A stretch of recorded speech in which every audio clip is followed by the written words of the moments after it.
Forming an LLC feels like a big win, right? You file the paperwork, you get the confirmation from the state, maybe you even opened a bank account already and you think, perfect, I'm protected, I'm done. But here's the reality most people don't hear until it's too late. Forming the LLC was the easy part. Maintaining it is what actually gives you the protection and even some tax benefits. It's important you're on top of all of it. I'm Mark J. Kohler, CPA, attorney, and small business advocate, and today I want to walk you through what comes next after you form an LLC, because this is where most business owners accidentally lose the very benefits they set the LLC up for in the first place. So let's break it down. First, an LLC is not just one sheet of paper. One of the biggest myths out there is an LLC is just filing with the state. Pay $50, whatever, and you're protected forever. That's not true. A real LLC has multiple layers. It has articles of organization, an operating agreement, an initial resolution and minutes, a corporate record book, membership certificates. And without those pieces, you don't actually have the asset protection you think you do. And both the IRS or an attorney coming after you knows exactly what to look for. So if you don't set it up properly, you don't actually have an LLC. You just have some paperwork. So this is what we call at our law firm a cleanup. You might need to just get these pieces and parts done. Now, we don't want to throw the baby out with the bathwater. If you've already filed or paid for pieces and parts, maybe even have a talk with the lawyer and say, you know what, I did this by myself online. Can you help me understand what I've got now and what I need to do? Next, annual minutes are not optional, and that's okay.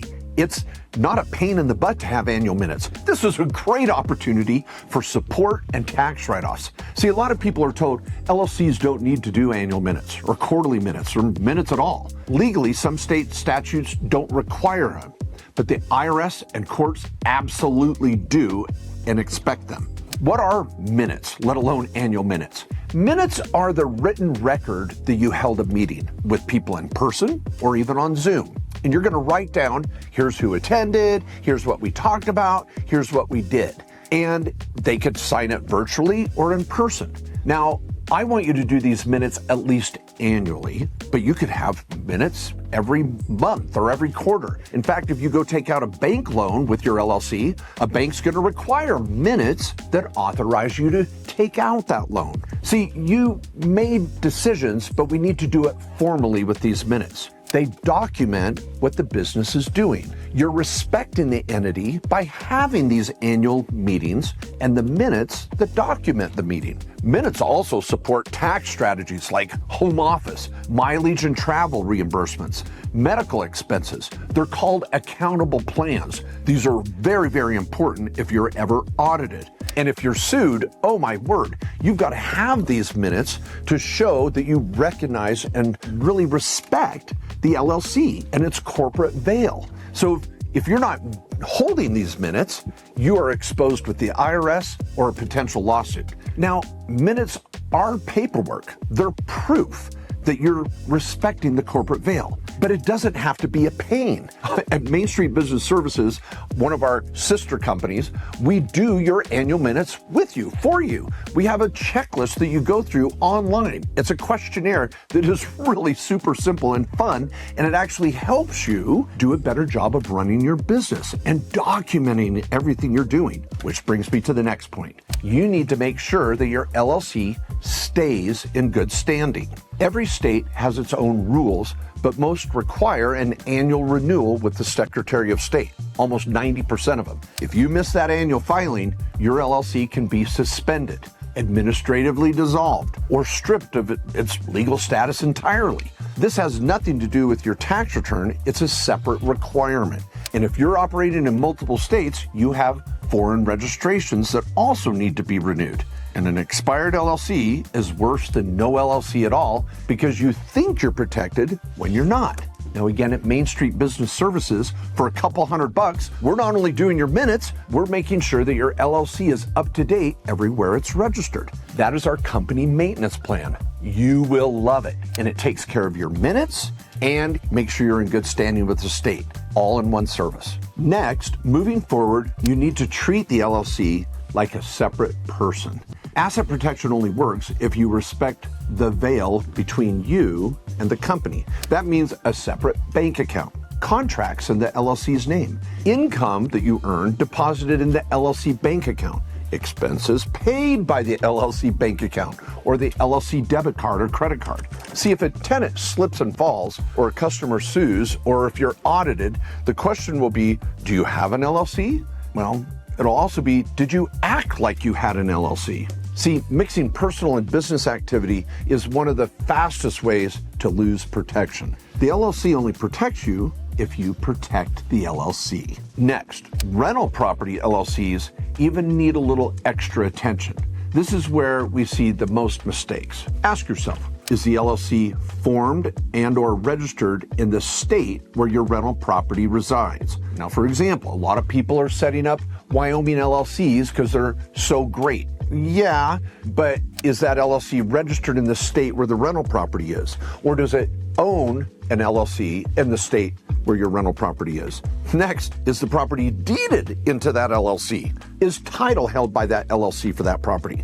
Is the lease in the name of the LLC between the LLC and the tenant? Is the rent paid to the LLC? Are the utilities and expenses paid by the LLC? See, all of this stuff really matters when you have a rental property and an LLC, because if you get into a lawsuit with a tenant or a contractor and you're not doing those things, it's not like you even had an LLC in the first place. Miss several of these issues, and in a lawsuit, a judge is going to decide that the LLC was never real in practice. See, even if you can't tell who owns the property because of the LLC on title, the court's going to blow right through it if there's a lawsuit.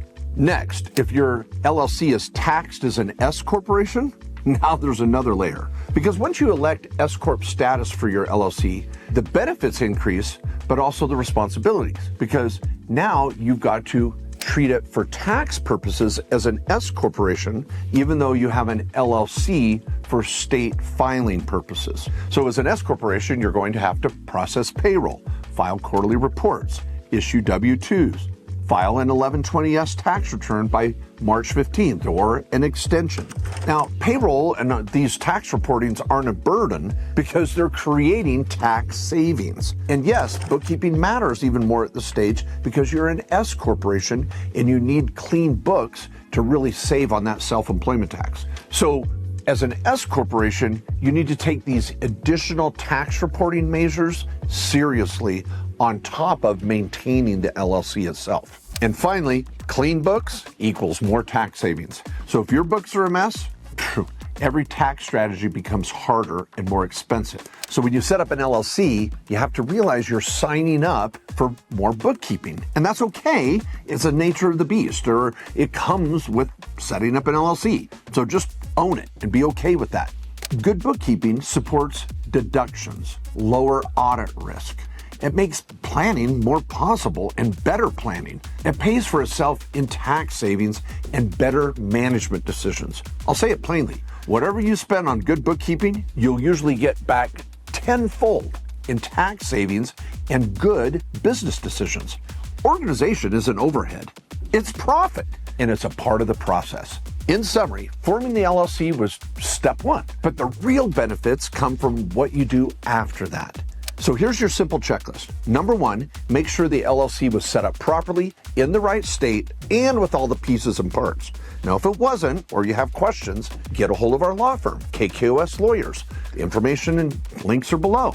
We have a service just to help you get it cleaned up and organized. And you can get additional support and talk to one of our lawyers if necessary. Step two, make sure you're doing your annual minutes and you're registered in the state and maintaining it in the state. This is our company maintenance plan at Main Street Business Services. Again, our information is below. When you get to the website, you'll see some videos and some explanation of our services that make it super easy and simple to use. Step three, keep the LLC separate from your personal life and make sure that you're treating it separate in the sense of leases and title and all of those documents that are super important when you're operating. And number four, stay compliant if you're an S corporation and doing all those special tax forms. At our Main Street Tax Pro network, we have hundreds of accountants trained on all of my strategies that you can choose from and interview to help you with your tax reporting and tax planning. And finally, keep clean books. It'll help bring that whole piece together with tax reporting and good bookkeeping. And remember, an LLC isn't a magic shield, it's a tool. And like any tool, it only works if you use it correctly. Thanks for watching. I'm Mark J. Kohler, and I'll see you in the next video.